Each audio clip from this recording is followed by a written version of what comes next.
ورسله سيدنا محمد وآله الطاهرين وصحابته أجمعين، ورحمة الله ومغفرته للتابعين والتابعين بإحسان إلى آخر الزمان. اللهم اجعلنا معهم.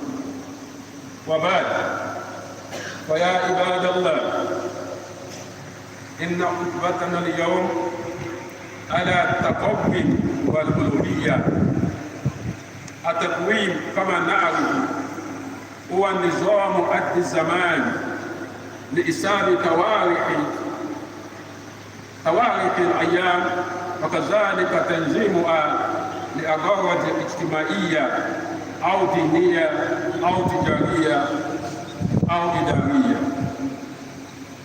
قال الله عز وجل في القرآن الكريم: إن عدة الشهور عند الله 12 شهرا في كتاب الله يوم خلق السماوات والأرض منها 4 حرم ذلك دين القيم فلا تظلموا فيهن أنفسكم وقاتلوا المشركين كافة كما يقاتلونكم كافة واعلموا أن الله مع المتقين. وعن أبي بكر أن النبي صلى الله عليه وسلم خطب في حجته فقال: ألا إن الزمان قد استدار كهيئته يوم خلق الله السماوات والأرض. السنة 12 شهرا ومنها 4 حرم، 3 متوليات ذو القعدة وذو الحجة والمحرم ورجب مضر الذي بين جمادى والشعبان. رواه البخاري. وعلى بداية التقويم الهجري فأولى السبب البعث عن تاريخ المسلمين، فيشير الباحثون إلى أنه أتى أكثر ورود خطاب لأبي موسى الأشعري أمير البصرة في السنة 17 في خلافة عمر مؤرخا في الشهر شعبان، فأرسل إلى الخليفة عمر يقول: يا أمير المؤمنين، تأتينا الكتب وقد عرف بها في شعبان ولا ندري هل هو في السنة الماضية أم السنة الحالية. فجمع عمر بن الخطاب الصحابة ليدعوا حلا للمشكلة، وبذلك انطلقت السنة الهجرية من هجرة رسول الله صلى الله عليه وسلم التي توافق 622 لتصبح السنة الأولى بتاريخ الهجري. فأوصيكم يا عباد الله بتقوى الله ما استطعتم، وعليكم بسنة الرسول وخلفائه الراشدين المهديين. اللهم اهدنا إلى صراطك المستقيم، صراط الذين أنعمت عليهم غير المغضوب عليهم ولا الضالين.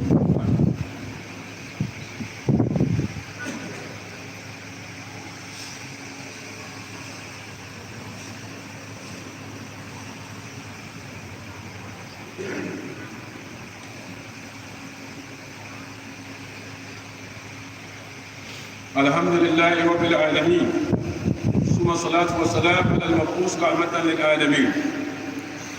عن أبي هريرة رضي الله عنه قال: قال رسول الله صلى الله عليه وسلم: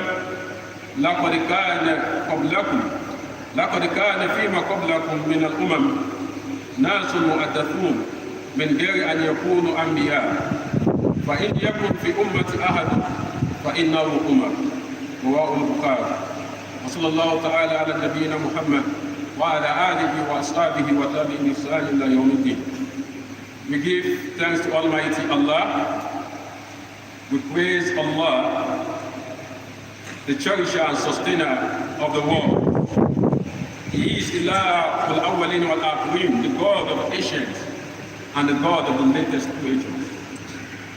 He is our guardian Lord that created the heavens and earth in 6 days or 6 periods.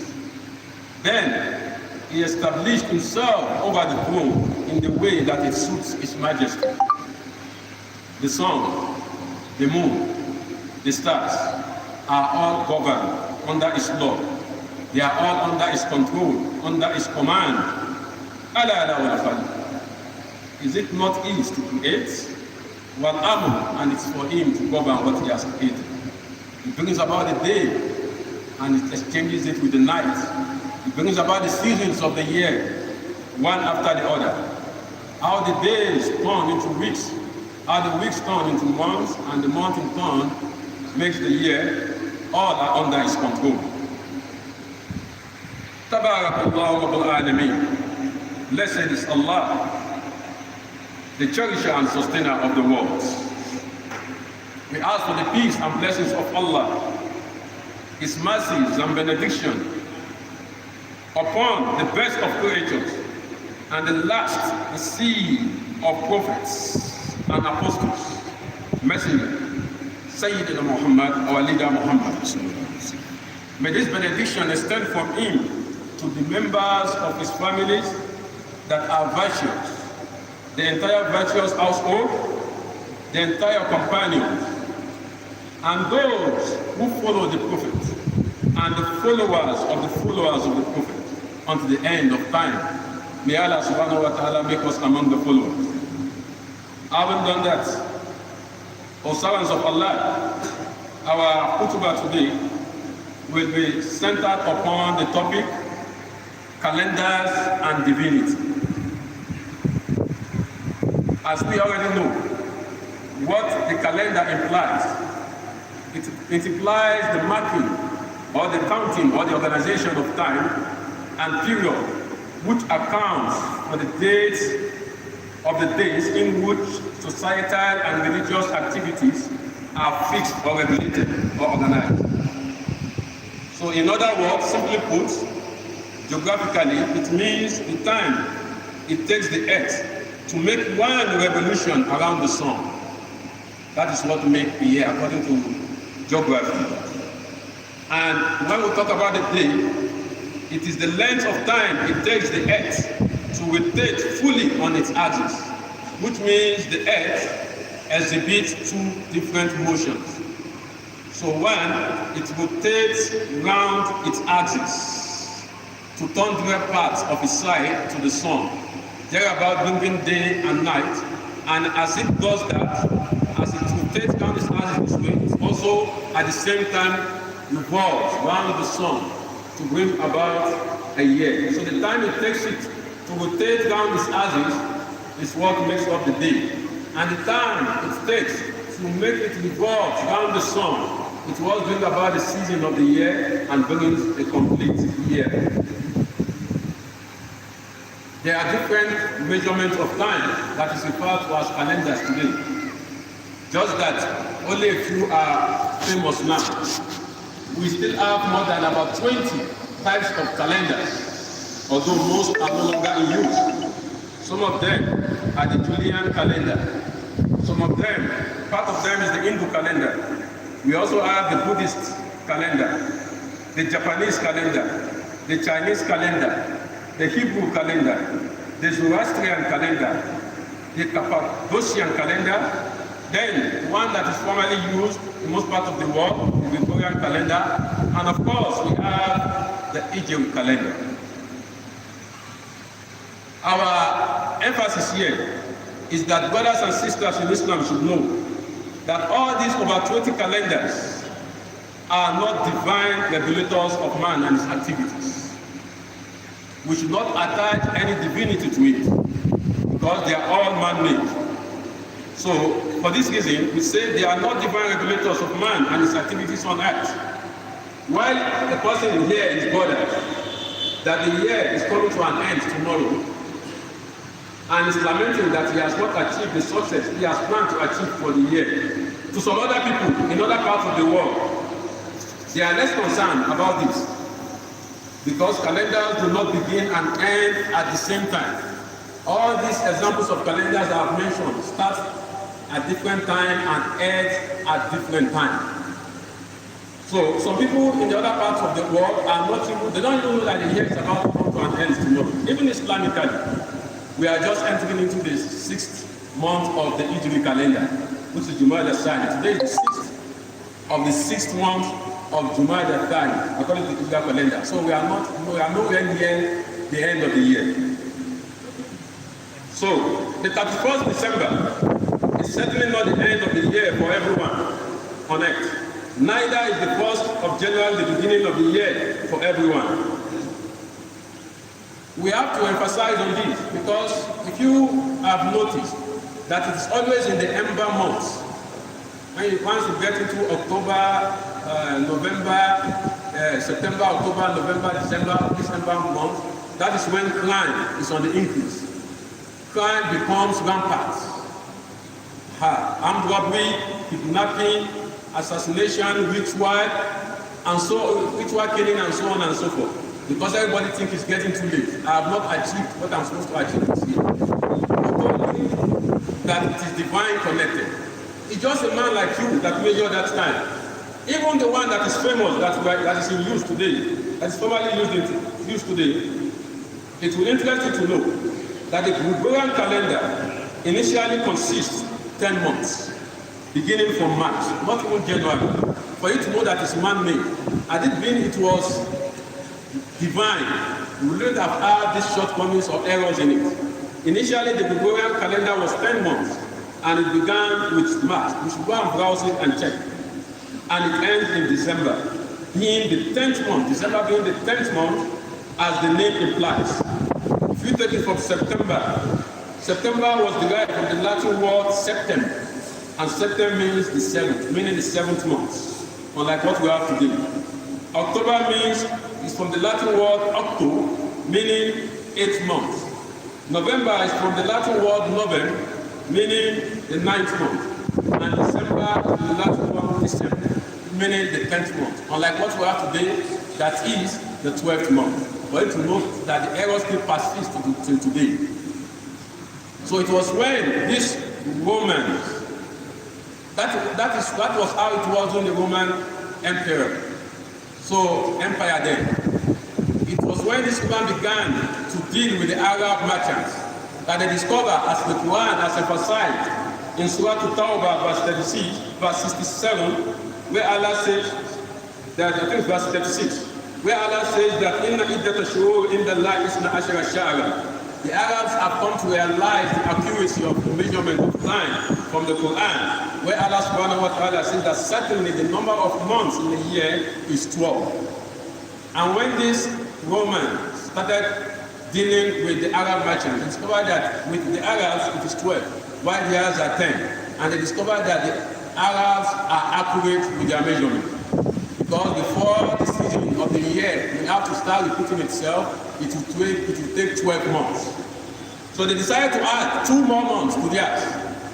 Unfortunately, instead of adding it from behind, they add it from the top. Hence the invention of January and February. Pushing the 10th month now, December, to the 12th month, even though they could not change the name again. And the 9th month now to the 11th month, and the 8th month now to the 10th month, and so on and so forth. So the mistake still persists because it is man-made. So why somebody bother himself about what a man has measured of time and say that I have not, some people even commit suicide. That what I plan to achieve this year, the year is gone. Said by me. It's not by God, not by Quran, not by any divine scripture.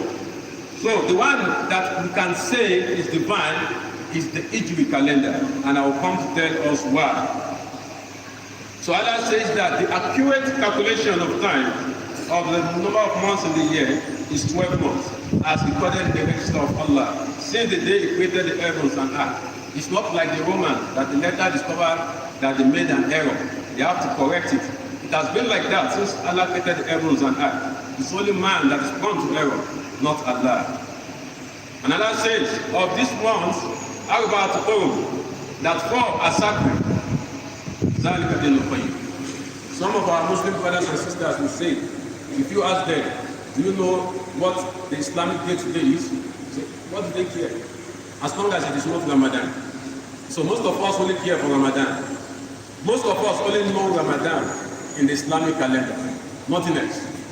We don't see the importance. We don't see the importance.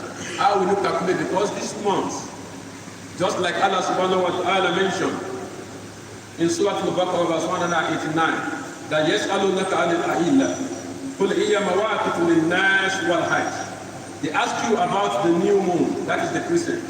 say they are measurements of time for the people and for us. Because the calculation of the Islamic month is done by the sighting of the crescent. It begins with the sighting of the crescent and it ends with its disappearance. So, it is a measurement of how we carry out our ibadah. Just like Adam mentioned an example here, Hajj. If you don't know about this Islamic month, how do you even know those 4 that are sacred? You are very conversant with the Gregorian calendar, but you don't know anything about the Islamic calendar. How do you know the sacred month, this 4 sacred month that Allah subhanahu wa ta'ala has mentioned in the Quran, in order to maintain the sanctity of this month? You don't know, you fall into error in abusing the sanctity of this month. And the Prophet ﷺ, in support of this ayah, as narrated by Abu Bakr, the Prophet ﷺ at Hajj mentioned that certainly time has returned to how it used to be originally, because the pagan Arab has tried to abuse the sacred month before them. Say time has returned to how it used to be the day Allah created the heavens and earth. And the Prophet ﷺ said the year consists of 12 months. And out of these 12 months, 4 are sacred. Salasatul Mutawaliyah, 3 are in concession, they are consecutive. And they are Zulqadda, Zulhijjah, and Muharram. Rajab Mudar, and the 4th one is the month of Rajab, the Rajab of the people of Mudar. The Prophet ﷺ attributed it to Mudar because they are about the only tribe then that still holds that month as sacred. And the Prophet ﷺ said that Rajab is the one that is Baina Jumada wa Sha'ban, that is between Jumada and Sha'ban. May Allah enable us to witness it around the corner. Now, a Muslim should know that the method of determining the beginning and the end of the lunar month is the moon. And that is why it is important. This does not mean that the sun has nothing to do with the calculation of time. The beginning and end of the month is based on the positioning of the moon, and the season, on the other hand, are determined by the positioning of the sun. Other importance of the sun is it is the sun that will determine the time of Salat. For instance, the Zuhr time is known when the sun has left the zenith or the middle of the sky. It started declining. It has declined from the middle of the sky. So that's the time the Zuhr Salat began. And with the appearance of the sun, when you see that the length of your shadow is equal to your length, and the shadow that is formed from the light of the sun, you know it's time for Asr. And at sunset, you know it's time of Maghrib, so on and so forth. So calculation is also done by the sun, or measurement of time is also done by the sun. But talking about the months, talking about the year, it is the moon that is used in measuring that in Islam. The Quran also refers to solar, that is solar calculation, that we know as the Gregorian calendar today, in Surah Al-Kahf, where Allah subhanahu wa ta'ala said that وَلَبِسُوا فِي كَهْفِهِمْ ثَلَاثَمِائَةَ سِنِينَ وَازْدَادُوا تِسْعًا. That talking about the companions or the people of the cave, Allah says that, and they stayed in their cave 300 years adding 9. So the question would be, why didn't Allah just say 309 years? The reason is that Allah gave us the number of the duration in solar years, and He also gave us the duration in lunar years.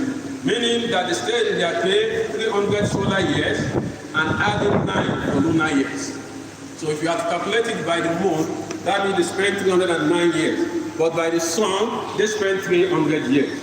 So meaning that totally we cannot discard measurements by the sun, as Allah subhanahu wa ta'ala has made reference to it here. But like we say, calculation and measurement by the appearance of the moon is of greater importance, because that is what Islam is based on, talking about the measurements of time. For instance, how do you determine the Iddah period? A woman that the husband dies is expected to stay in the Iddah period for 4 months and 10 days. And under lunar months, that will give us not more than 130 days. But if you don't know about this, you have to go by the 4 months of the Gregorian calendar and 10 days. Definitely, it will be more than 130 days. You have overdone it. So, it is important for us to know the Islamic calendar. May Allah subhanahu wa ta'ala give us the understanding. Now, we have some people who argue that if the other calendars are man-made, the Islamic calendar is also man-made. But is it actually like that? It was reported by Ibn Hajar in Fathul Bari that Abu Musa al-Ash'ari, that is the governor of Basra then, wrote to the Khalifa then, that is Umar ibn Khattab. When Umar ibn Khattab wrote some letters to him, and it was indicated that the letters were written in Sha'ban, but there were no names of years, because before then, it is only major events they used to name years after years. Like the year the Prophet ﷺ was born, it was named Amul Fil, the year of elephants. So what about those years that no major event actually take place? So some years are actually nameless. So this letter got to Abu Musa al-Ash'ari after the Sha'ban of the present year. And he saw in the letter that the letter was written in Sha'ban. So he wrote to Umar ibn Khattab, telling him that the letters you are writing to us, we cannot actually indicate when they are written. We saw Sha'ban. We do not know whether it's the Sha'ban of the previous year or the Sha'ban of this year. For this reason, Umar ibn Khattab gathered the Sahaba, and they have to discuss on how they will start naming the years. Some of them brought the opinion that let us start naming the year from the time the prophet was raised as a messenger, was commissioned as a prophet. Some say, let us start counting from when he died. Some say, let us start counting from when he migrated. And Umar radiallahu ta'ala anhu supported that one that says, let's start counting from Hijrah, when he migrated. And he said the reason is that it was the Hijrah that separated the truth from falsehood. Then they say, when do we start counting the month? Which one should be first? Some say Ramadan, some mention other. Sayyidina Umar radiallahu ta'ala anhu said, the month of Muharram is more suited, as this is the month when the pilgrims go back to their own towns after completing their ritual of Hajj, and they all agree on that. Why would they not agree? It is Umar that is talking. So Umar is not like some Gregorian God. No, all these months are attributed to God's God. For instance, January is named after Janus. That's the Roman god of beginnings and endings. And that Janus is a god with two faces, looking forward and backward. So it presides over the doors and gates. So for somebody to attach any spiritual benefit to this month, this is where we need to call the attention of our brothers and sisters in Islam. There is no Qiyamul Layl tomorrow night. There is no Tahajjud. If you do that, that is tantamount to shirk. Because what you are doing is, you are doing that there's something divine about that month. And the only divinity about this month has to do with paganism. It is polytheism. So there's no speciality about that day. Like we say, to some other people, it's just like a normal day. And to us, it's just like any other day. So look at February. That one is named after a Roman purification festival called February, meaning month of cleansing. March is named after Mars, the Roman god of war. May is named for the Greek goddess Maya, who had the son Hermes with the god Zeus. July is the birth month of Julius Caesar, named after a man. Then Augustus, that is August, is named after Augustus Caesar, the first emperor of Rome. So these are just names. Like my brother here could just stand on one day and say his name is Sharif. He wants to name one month Sharifos. So there's nothing divine in it. But we can say there's something divine in that of the Islam. Because this is Umar talking. And as narrated by Uqba ibn Amir, he said, Sami'tu Rasulullah sallallahu alayhi wa sallam. I heard the messenger of Allah, peace be upon him, saying, لَوْ كَانَ بَعَدِي نَبِيٌّ. If there will be a prophet after me, لَكَانَ عُمَرُ بْنُ الْخَطَّابِ. It would have been Umar ibn Khattab. In another hadith, as narrated by Abu Hurairah, the Prophet ﷺ said, لَقَدْ كَانَ فِي مَا قَبْلَكُم مِّنَ الْأُمَمِ. That there are people, نَاسُ مُحَدَّثُونَ. There are people that they are muhaddas, without them being prophets of Allah. And the Prophet ﷺ said, فَإِنْ يَكُنْ فِي أُمَّةِ آدُمْ. If there is this muhaddas in my ummah, if there's one of them in my ummah, فَإِنَّهُ Umar. It is Umar. The Sahaba asked, what is muhaddas? He said, Al-Malak yantiqu ala lisanihi bil-haqq. It's a person upon whose tongue angels speak. So when Umar speaks, do you think that he's just ordinary person talking like you and I? Still about Umar radiallahu anhu. The Prophet was reported to have said, according to how it is narrated by Ibn Abbas, that when Umar accepted Islam, Jibril came and said, Ya Muhammad, لَقَدْ اسْتَبْشَرَ أَهْلُ السَّمَاءِ بِإِسْلَامِ Umar. That, oh Muhammad, that verily the dwellers of the heavens are rejoicing with the Islam of Umar. About Umar, Ibn Abbas also said, لَمَّا أَسْلَمَ Umar قَالَ الْمُشْرِكُونَ قَدْ انْتَصَفَ الْقَوْمُ الْيَوْمَ مِنَّا. When Umar accepted Islam, the pagans said that, oh, they are equal to us in number now and in greatness. That's what the pagans say when only Umar accepted Islam. And that was when the verse of the Quran was revealed, where Allah says, Ya ayyuhan nabi, hasbukallah wa man ittaba'aka minal mu'minin. That, oh Allah is an all messenger of Allah, all prophet of Allah. Allah is sufficient for you and whoever follows you among your followers, implying especially Umar. About Umar, Ibn Umar said that no matter whatever happened, that no matter ever happened among the people will speak and Umar will speak, except the Quran was revealed according to what Umar said. Aisha, what the other one said, she had the messenger of Allah say, verily I am looking at the shayateen from the jinn and men fleeing from Umar, running away from Umar.